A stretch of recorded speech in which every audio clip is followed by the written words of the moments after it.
Hi everybody. We've got a great show for you today, but we realized we didn't attribute the graphic that we're about to discuss.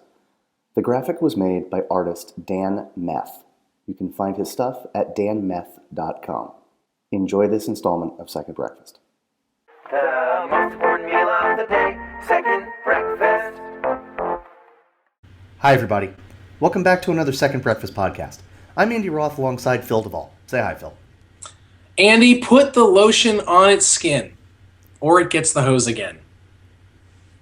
That's how we're starting this. That's how you start a podcast. Oh wait. But it's listen. Oh wait. No, but wait. This is actually a very important way to start a podcast because it's thematic. Because today we're talking about trilogies. And some people don't realize this, but Silence of the Lambs became a trilogy. Oh, it did. You're right. It did. It shouldn't have. No, it should not have. And then they went back and remade the first part of the trilogy, which they also should not have done. So confused. That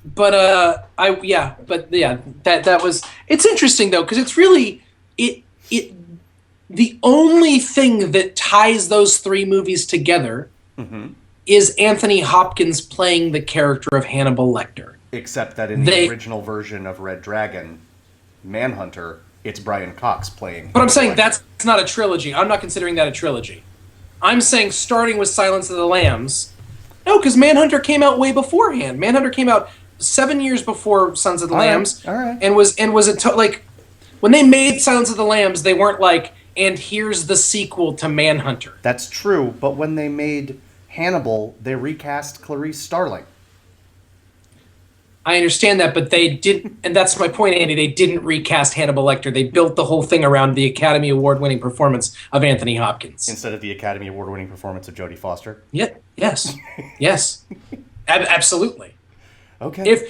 Let me put it this way: if they could have gotten Jodie Foster, but not gotten Anthony Hopkins, they wouldn't have done it. That's fair.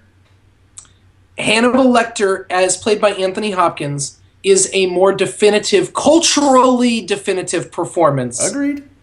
Than Clarice Starling, played by Jodie Foster. Even though Clarice Starling, played by Jodie Foster, is amazing. Yes.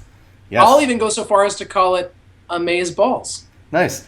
And, not for nothing, Brian Cox's Hannibal Lecter is amazing. He is really good. I think people should see the movie Manhunter Yep. and just understand it as a completely separate beast. Sure. Sure. Because it's a wonderful, terrifying movie. Yes, also to remember a time when William Peterson was like a major leading man in Hollywood.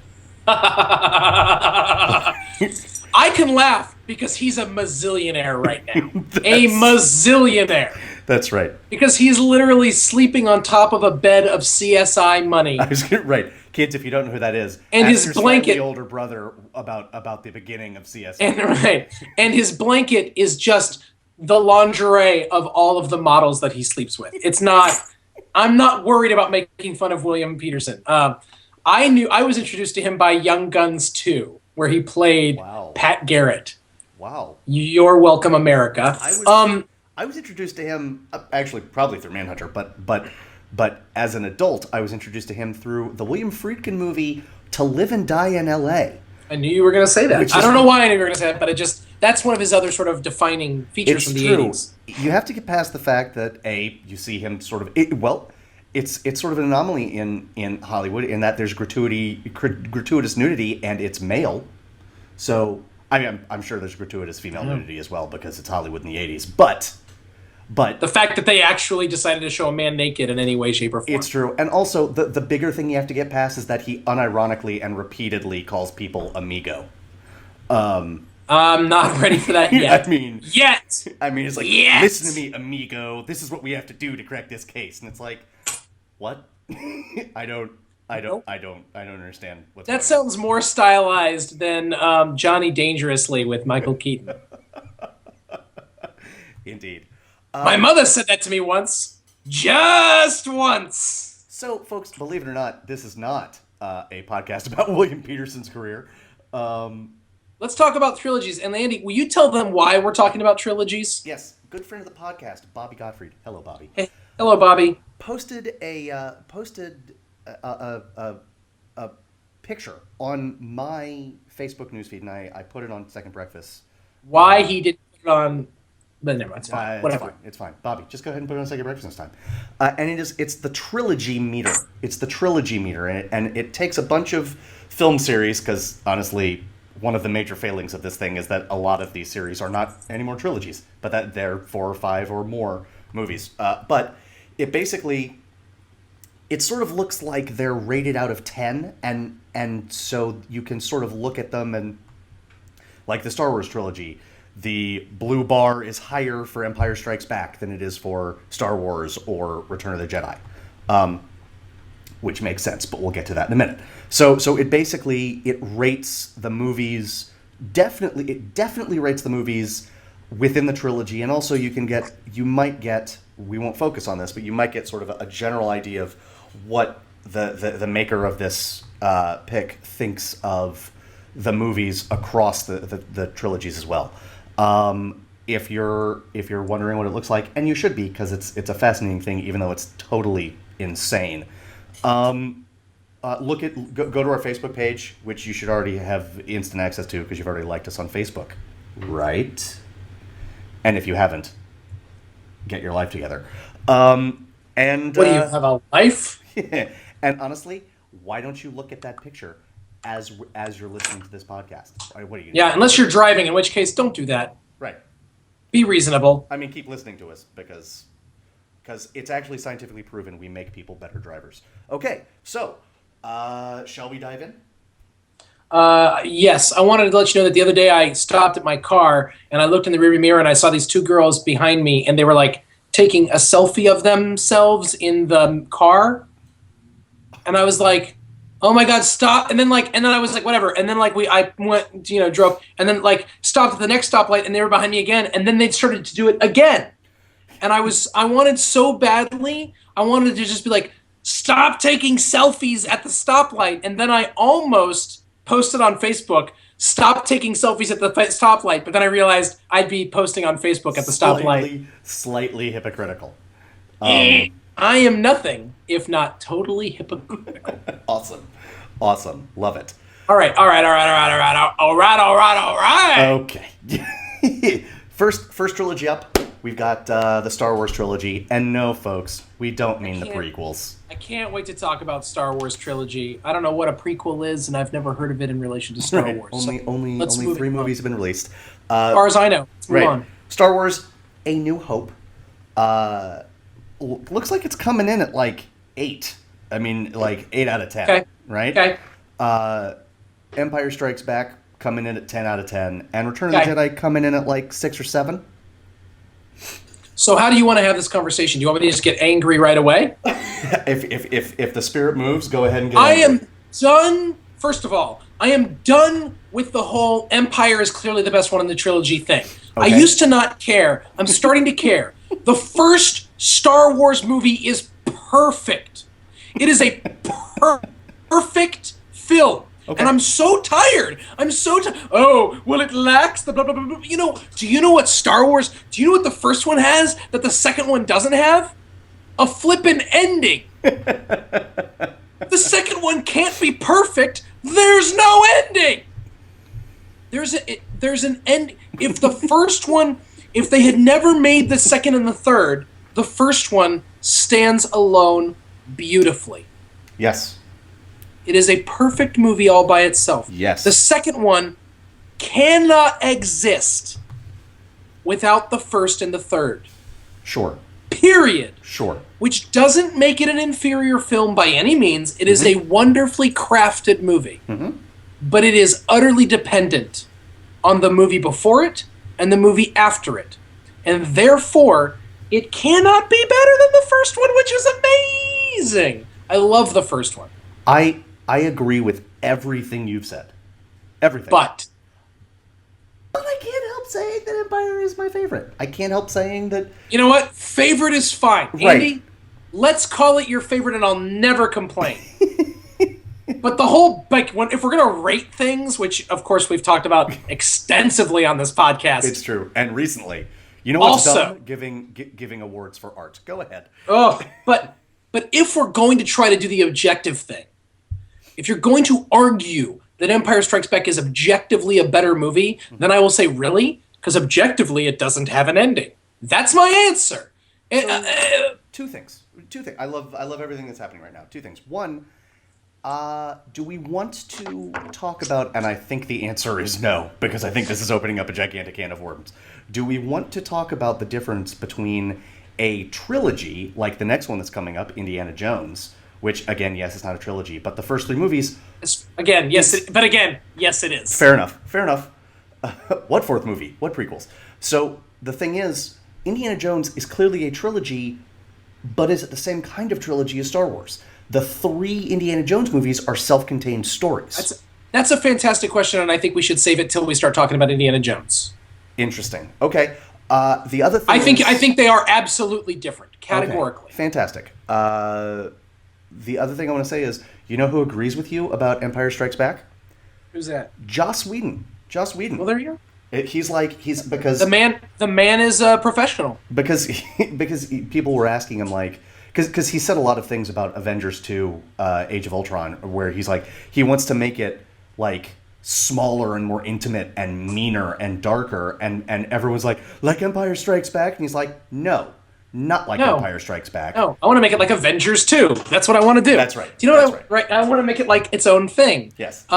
I think that is his crowning achievement so far, and I can't wait to see what he does with Avengers 2. I want to say one other thing. Our friend Zan posted on the Bookface. That's what the kids call it? Yes. About this. My basically book. said My book. And basically said El Libro de Caro, and basically said I'm unabashedly pro Return of the Jedi, and there's nothing you people can say to change my mind about that. Jedi's my favorite. Save your breath. I've heard it.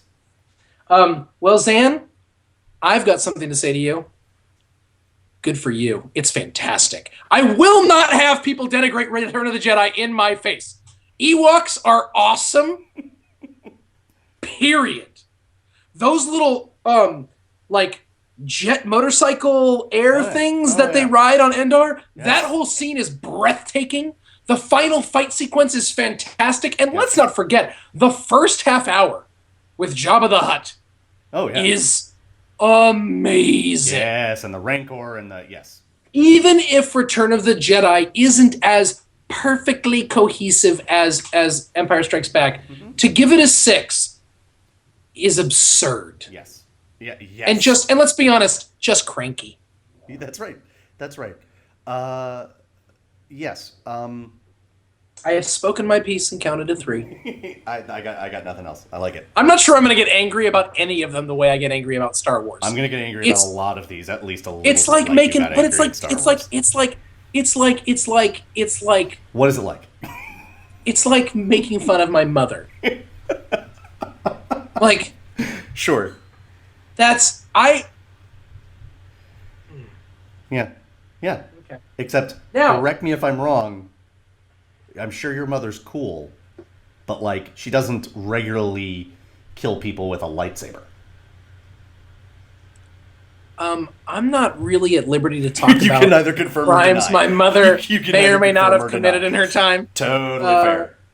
You know, Totally fair. So I got to keep that stuff in the family. Right. But no. Here's the deal. Okay, I think that this is a movie that was meant to be a trilogy, and that they shot the first one in such a way that if the trilogy didn't happen, it would still be fine. Mm-hmm. But it very clearly was meant to be a trilogy. Yep.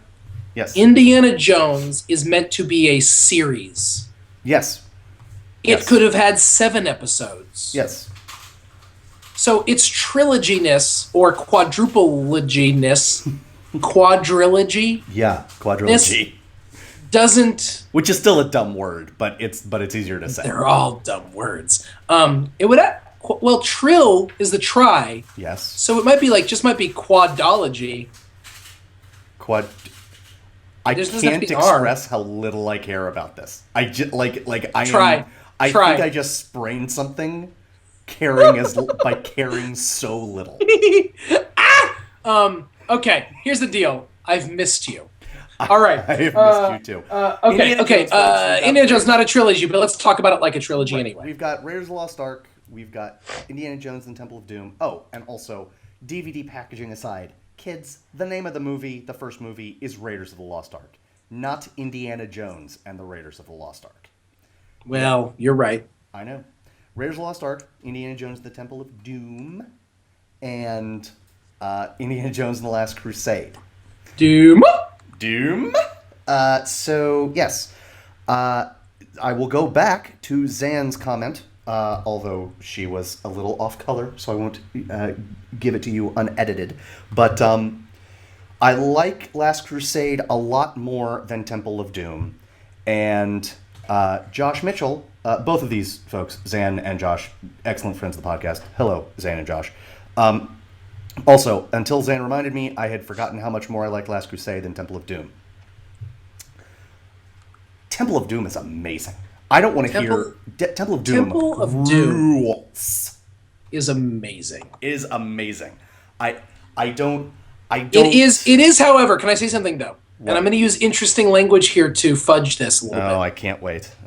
Qualifying language. Can't wait. It is, for me, yeah, less enjoyable than The Last Crusade. The Last Crusade, for me, is more fun, and the Temple of Doom is more harrowing. That's very true. But That's no very true. less, in my mind, no less an accomplishment. Right. It is no less a movie for me.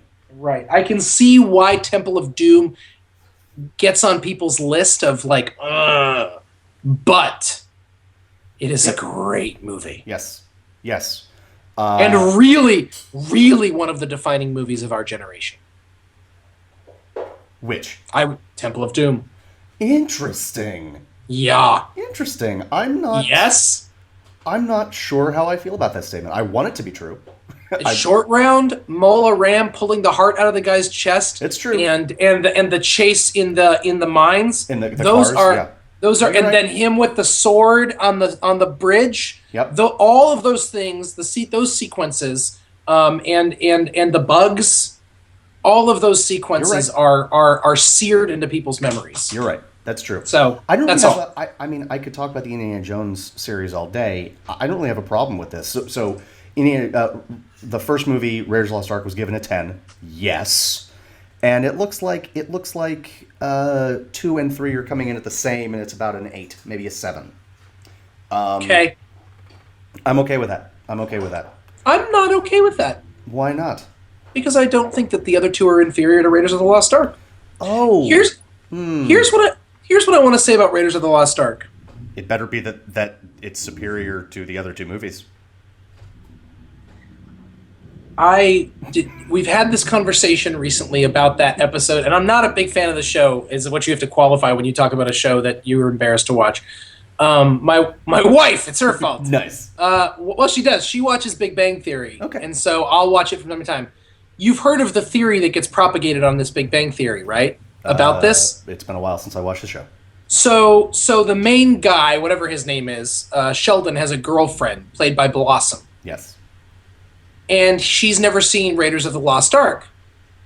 So he's like, well, you have to watch Raiders of the Lost Ark. You're my girlfriend. Mm-hmm. So he shows her Raiders of the Lost Ark, and when it's over, he's like looking at her like, what do you think? And she's like, yeah, it's pretty good. And he's like, right. Well, no, it's perfect. And she was like, no, it's fine. It's good. You're right. And he's like, whoa, what? And she's like, nothing. He's like, no, what? And she goes, well, Indiana Jones doesn't do anything. And he's like, what do you mean? And she's like, nothing that happens.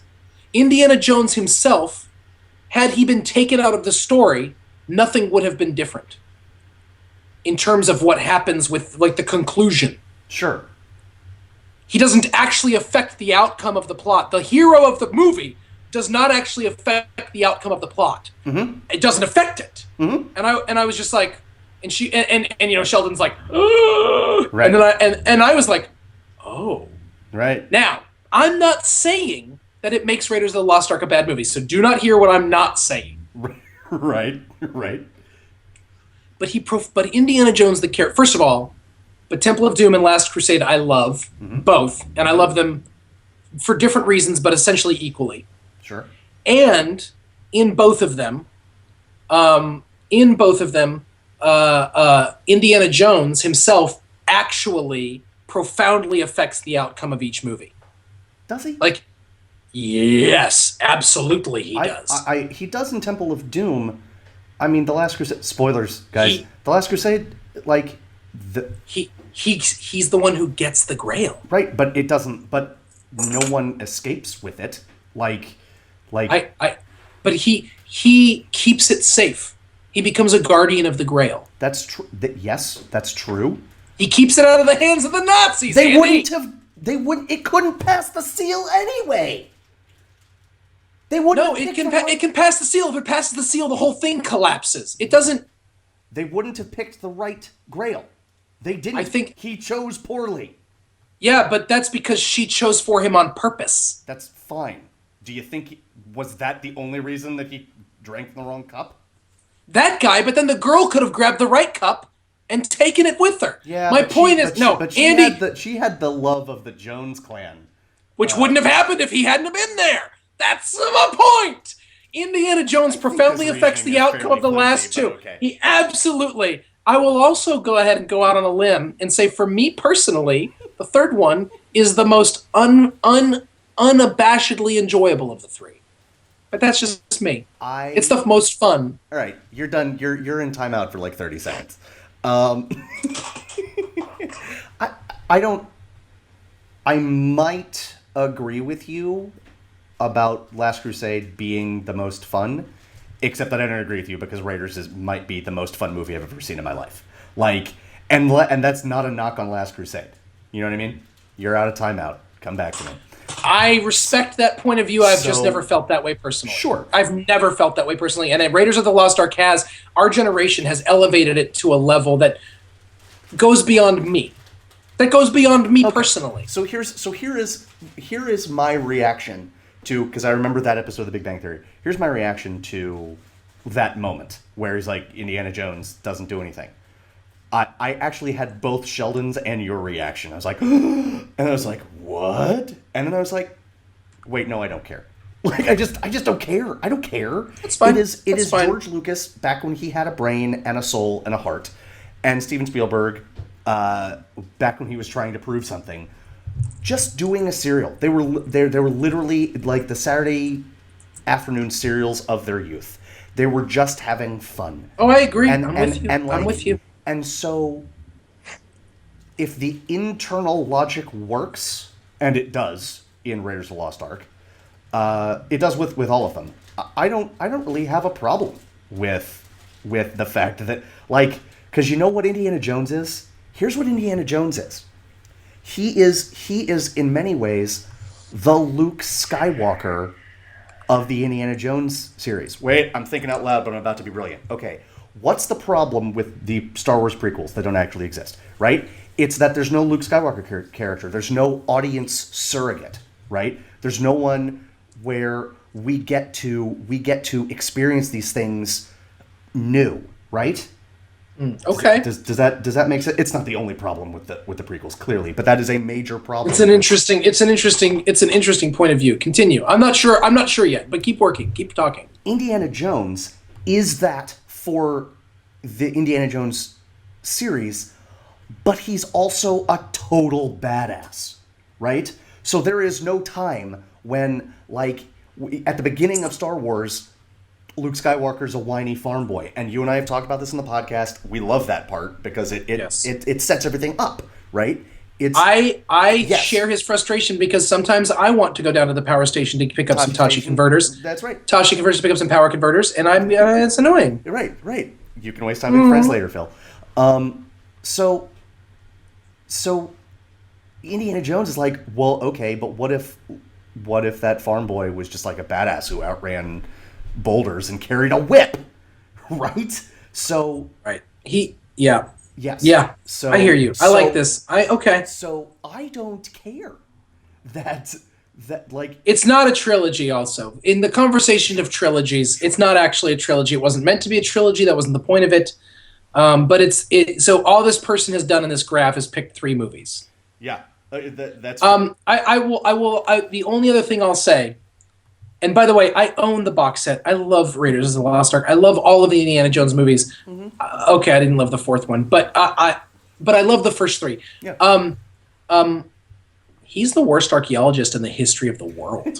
but his students love him, and I mean They that write in it- like, they in like the like- biblical sense.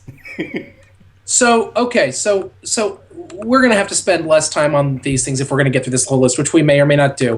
What's the next trilogy on this guy's on whoever this guy Yes. is Yes. list? Yes. The Matrix. Number 1 gets about a 9. Number 2 gets about a 4. And number 3 gets about a 2. Yeah. Maybe a 1. I don't have much to say about this except okay. Accepting the technological advancements of bullet time, and yes, it was some cool CGI. Can we all get off of the Matrix, please? It was cool. Nope. I disagree with you completely. One of the great action films of our time. That's fine. That's fine. But So what's to get off of? But because we have people talking about it as if it's one of the greatest movies of all time. And it is not. In terms of action films, it is about as complete as a movie needs to be. It is not perfect because it has some really bad acting in it. Sure. Maybe that's what I'm focusing on. Look, you're right. You're right. I've overstated. I mean, But- it's getting. But we haven't gotten there yet. But it gets the same rating on this guy's meter as Die Hard, and it's rated higher than the first Star Wars. And so, by that metric, we've got some issues. Indeed. Yes. But in terms of how it's ranked for like within its own self, understanding the first one as being basically a near perfect film, and then the second one being a less than a mediocre film, and then the third one just being like, forget it.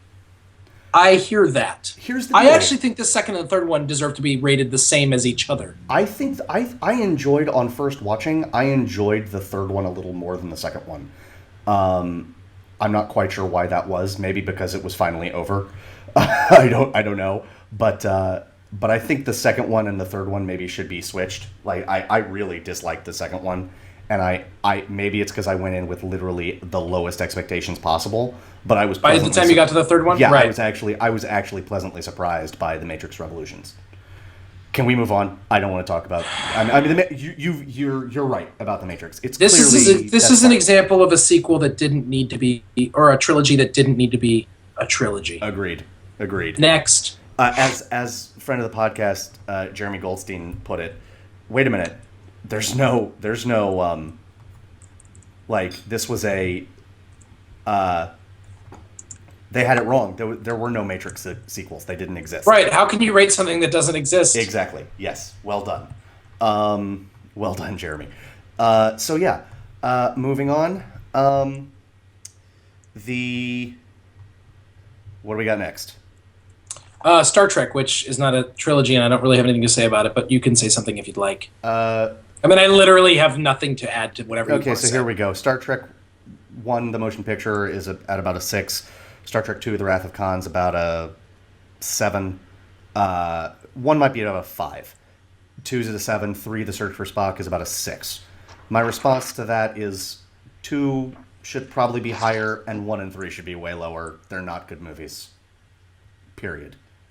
That's it. I want to stop talking about it. Moving on. First 3 Superman movies. Also, not a trilogy. Driving me nuts. Superman 1, getting about a 6. Superman 2, getting about an 8. And is 7 or 8? 8. Yeah, 8. And Superman 3, getting about a 2. Yeah. I mean, I'd have no arguments there. I don't either. Superman 2 is clearly the best, but Superman 1's really enjoyable. Superman 3 is a great reminder that Richard Pryor needs to either be doing stand-up or acting with Gene Wilder. It was troubling. Although I'll say this, the single creepiest imagery when I was a kid from the Superman movies was that woman as a robot. Oh my gosh. That was absolutely terrifying. Absolutely terrifying. Yeah. No. It has some good and Superman as a bad guy was really scary. That's true. Like That's Superman, true. Dark Superman in the bar. I'll never forget that. Yes. No, that's Why fair. is he in a bar? What's going on? Right, and the trash compactor in the yes. You're right. Yes. I kind of want to see it again now, to be completely honest with you. Like, I know it wasn't good, but I haven't seen it since I was a kid, and I kind of just want to see it. We need to do a podcast on movies that are just wretched and that we're just like compelled to see on even if it's on a regular basis, even if that regular basis is like once every like 8 years. Because We you know did what this, I've it was- been Yeah? itching to see recently? Roland Tell me. Emmerich's Godzilla. Do you know what I've been itching to see recently? What's that? Hudson Hawk. I think we've got our next marathon. Advantage Phil. Moving right along. Advantage because it's worse? Because I'm not Yes, sure it is worse. yes. I'm not sure it is. To be fair, I'm not sure it isn't. Yeah. The fact is, You know, it's the anybody saddest who's in, conversation ever. you know how I feel about Roland Emmerich and his pictures. It's true. It's true. I'm not a fan of his talking pictures. A talking picture. Moving on to Jurassic Park. Finally, for the time being, not as of next year or so, but this is actually a trilogy. The first Again, one. Oh, it no. wasn't meant to be a trilogy, but that's fine. That's right. Jurassic Park getting about Six. 6. I'd say a 6. Yeah. Jurassic Park 2, The Lost World, getting about a 3. Jurassic Park 3 getting about a 1, Yeah. maybe. Yeah. My problem with this is that Jurassic Park, the first one, should be higher. It should be at a 7 or an 8. I mean, Yeah. that's a really good movie. I don't have a I can problem with see the other people two. not giving it a 10, but I don't see them not giving it an 8 or a 9. Yeah, it's fair. That's fair. I don't remember the second one, except that I remember not liking it, and I never saw the third one, so I have no real comparison. But the first one... Jeff Goldblum's African-American daughter, I'm not judging, I'm just saying it was a weird way to make a political statement and then not Why talk you about hating, Andy? Why you hating? Beating velociraptors with gymnastics. That's the I remember that! That's the more It was ridiculous a terrible part. idea. Yes, terrible idea. Although it did give Jeff Goldblum the opportunity to say the line, "They cut you from the team." So, there's that. Moving on. Yeah, let's go. Yeah. Perfect. X-Men. Looking about a 6, you think? X-Men. Now, this is a legitimate trilogy, is it not? Yeah, because you've got the reboot and stuff, but yes. And now, of course, they're tying all of them together with Days of Future Past that's coming out later this year. It's a whole thing. But for the time being, I think we consider X-Men X2 and X3, X-Men United, as a... X2, X-Men United, and X3, The Last Stand, as a trilogy. X-Men gets about a 6, X2 gets about an 8, and X-Men 3 gets about a 1 or a 2. I'm on board with X3. That was terrible. Oh, well, Brett Ratner. Say Yes. no more. Yeah. You know what he's not good at? Making movies. Making Yeah. movies. Yep. I think. I'm Yeah. comfortable Again, with I'm not sure. I mean, it is a trilogy, but again, not sure it meant to be a trilogy. So. Right. Oh man, but that's fine. Whatever. Yeah. I am totally on board with acknowledging X2 as one of the first. I think it's one of the first great comic book movies of our time. Agreed. I would agree with that. It was it was a seminal Indeed. comic book movie for Agreed. us. Agreed. When Wolverine, when those guys break into the school, and Wolverine guts that guy. Oh yeah. Yep. Yes. That was the moment when you were like, oh, a comic book hero will straight up murder a dude. Like, Agreed. That's amazing. Yes. Okay, Yes. anyway, continuing on. Spider-Man. Joseph Spider-Man. I believe it's Spiderman. I believe he's Jewish. Is that? Did you see that episode of Friends? It's like, I don't remember. Why isn't it Spider-Man? He's like, he's not Jewish. It's not Joseph. Oh, really? That's what they actually said? Right, That's fantastic. and he's like, he's not Jewish. He's not Joseph Spiderman. He's a Spider-Man. Okay. Spider-Man 1 gets about a 5. Spider-Man 2 gets about an 8, maybe a 7. And I'll say that's a 7. And Spider-Man 3 gets about a 2. This is a bad. This is wrong. This is wrong. It's so wrong. This is very bad. Oh, this is a bad idea. Very bad. Yeah, Spider-Man 1 is not as good as Spider-Man 2, but Spider-Man 1 is a perfect origin story. Yeah, I really like it a lot. It is a beautifully done film. Yes, agreed. If you're going to give Spider-Man 2 an 8, then you should give Spider-Man 1 either an 8 or a 7. I mean, I think it needs to be... I get that you want to make... And maybe I would just rate Spider-Man 2 higher. Maybe I'd give Spider-Man 2 a 9. Yeah. Spider-Man 2 is my vote for one of the great comic book movies. Agreed. I think it's clearly the best of that. I agree with them in sense of... Okay, if you just take this into a vacuum and you say, of the 3, Spider-Man 2 is the best, Spider-Man 1 is the second best, and Spider-Man 3 is the worst... And there's a smaller gap between 1 and 2 than... We're in agreement. Yes. We're in agreement. Yeah. Mm-hmm. But I also don't think Spider-Man 3 is god-awful, but I'm probably wrong. You might be wrong. You might be wrong. I might be wrong. You're right. It is significantly less good than the first one and the second one. Oh, significantly. Okay, let's talk about the next trilogy, which is the first legitimate trilogy on this list since Star Wars. Agreed. In my opinion. Before we say what it is, can anyone guess? Anyone? Anyone? Folks at home? If you said Lord of the Rings, you are right! Or you're looking at the picture. One of the two. Looking at the picture, you son of a... Good work, actually. We did tell you to do that. Or actually, the picture says Lord of Rings. Lord of Rings! Lord of Rings. That's a weird decision for it to make. That is weird. It says Planet of the Apes. It says Back to the Future. It doesn't say Planet of Apes. Or Back to Future. Yes. Lord of Rings. Or Indian Jones. Okay. So I'm going to start calling it Lord of Rings now. So here's the deal. They're all equal, which I'm fine with. They're at about... I love it. I love that they've made them all equal. Yes. Because it acknowledges a bunch of things about Lord of the Rings. It's about an 8, right? Yeah. That's nonsense. That's nonsense. It's too low. Come on. If you want to talk me into a 9... By the way, putting this at a lower level than The Matrix, this is where you and I are on the same page, my friend. Indeed. Like, that's just absurd. It's just absurd. If you want to talk me into Lord of the Rings, 9, the Lord of the Rings trilogy is one of the great film accomplishments of our lifetime. Of the history of cinema, I think. Of cinema. Could I be any more pretentious? I think not. Andy, cinema. Yeah. Lord of the Rings is it. Okay, if we all know how Lord of the Rings... I'd still be angry about it. But an 8? No, come on. But I like that this basically acknowledges what we know, which is Lord of the Rings is 1, an actual trilogy. Yes.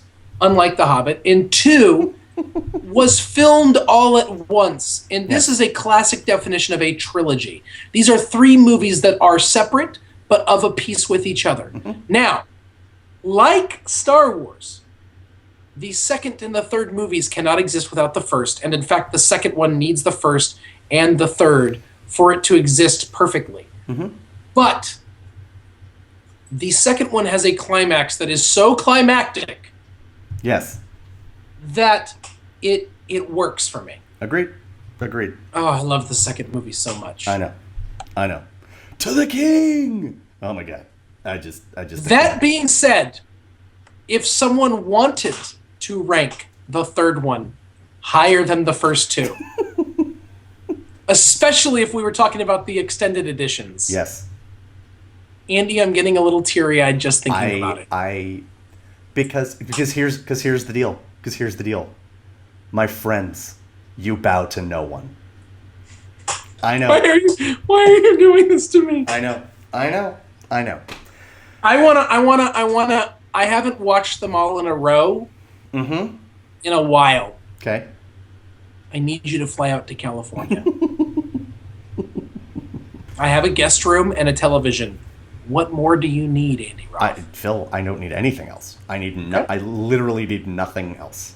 Right. You're right. Well, there you go, Folks. I'll take you to the original frozen banana stand. There's always money in the banana stand. There's always money in the banana stand. All right, Moving on to the next. to the bed. Mad Max, which devoted followers of Second Breakfast will know we watched as part of Project Melway. So we are uniquely positioned to grade the Mad Max trilogy. Mad Max gets about a 6, 5.5, 6, I guess. Mad Max 2. I'd give it a solid 6. Solid 6. Mad Max 2 gets a 9. I mean, yeah, it does. I mean, yeah, 9. Mad Max 3 gets about a 7. Yep. 7 or 8. Here's what makes me. I'm not furious about this because I'm totally on board with that score for the Road Warrior, the second movie. Yep. I think the scores for 1 and 3 should be switched. Thunderdome is nowhere near as good as Mad Max. Right. That's right. I might bump it down a bit. Even after switching it is what I mean. I think Mad Max at about a 7 is. I think that's probably right. Because while it's a blast to watch, there's no story. or Thunderdome at about a 4 would be fine. I agree. Thunderdome is not a good film. It's true. It does have Tina Turner. It has, and it goes back to what I was saying about Temple of Doom. It has some very important, definitive iconography for our generation. That's right. That's true. 2 men enter, 1 man leave is just one of those things. Yes, that's right. Agreed. And using the term Thunderdome, like using the term Thunderdome and like Tupac and Dre making that California Lovin' video, which is essentially a Thunderdome takeoff. Like clearly, there's that's an important imagery for us as our generation. But anyways. So let's move on, folks. We're getting a little long in the tooth here. So there are this row, the other 2 trilogies we're going to talk about. We're going to talk about Jaws. We're going to finish up this installment with Back to the Future. I think sound good. I think we're going to do some. I think we could just do Jaws and then move on. Like I think we should start the next episode with Back to the Future. Okay, you got to tune in. But let me say this. I think we're doing something wonderfully subversive here. Yes. We're doing a 2-episode conversation about trilogies. Wait, well, hold on. I'm getting a call from Peter Jackson. He wants us to make it 3. Well, here's what we can do. I'm getting a call from Coppola. We'll make 2, and then 10 years later we'll do another episode and pretend that it's a trilogy. Right, and it'll be terrible. Well, we're gonna get to that. You're right. Next episode we will discuss that, and I have a lot to say. Sure. By the way, specifically, I mean, this goes out to everybody, but Zan, you're going to want to stay tuned for my thoughts on Back to the Future. Zan, me too. Or as they say in Mexico, yo tambien. But that's next time. Jaws. Jaws 1 gets a 10. No complaints here. Done. Fine. Right. Fine.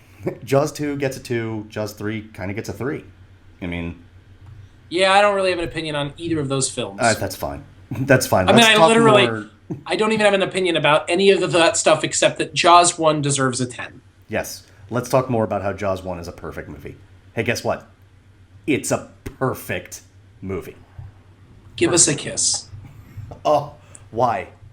Because I need it. Oh, my God. Oh, it's so good. Farewell and adieu, ye fair Spanish ladies. Yeah. What's there to say about Jaws? It's Jaws. It's one of the greatest movies of all time. It is. Well, you know what I think is really interesting about Jaws? Jaws is a movie that, like some of the other ones we've mentioned in this podcast, but I think very rightfully too, has grown in estimation of the critics. It has grown in estimation about how important it is culturally, but not just culturally in the terms of, like, it's always been culturally important in terms of creating the summer blockbuster and changing the understanding of what a movie could be in terms of that. Well said. It's always been important and recognized as groundbreaking in that way. Yep. But its actual importance as a movie, just from a storytelling standpoint, Yes. it's this next generation, people who have grown up our age and 10 years older, are now the ones that are at the forefront of filmmaking Yep. in Hollywood, and they grew up on this unabashedly love Jaws, Yes. and it's going to get its due. Yes, I am not someone who watches a lot of special features on my DVDs, but watching the special features, you can find like short little tidbits on the making of this movie, or like the filmmaking techniques used. I've never directed a movie. I will never direct a movie, but I'm a better director now having watched that. The scene where he is looking out right before the Kintner boy dies. The scene where like it's intercut with people walking in front of Chief Brody. It's a masterclass in filmmaking. But it's not like going to school. It's like having your guts ripped out because it's perfect filmmaking. So Yeah. there's that. Folks, that'll do it for this installment.